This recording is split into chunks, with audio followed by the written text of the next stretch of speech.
Worried about unwanted charges or just need to update your payment info? Let's ditch that Visa card from your Roblox account, quick and easy. First, head over to the Roblox website and log into your account.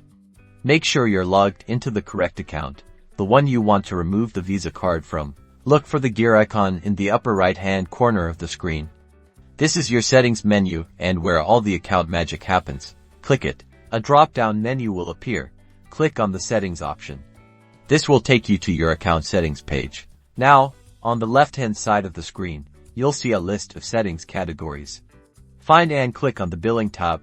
This is where your payment methods are stored. Here, you should see your Visa card information listed. Next to it, you'll see a button that says Remove. Click this button. Roblox wants to make sure you really want to do this.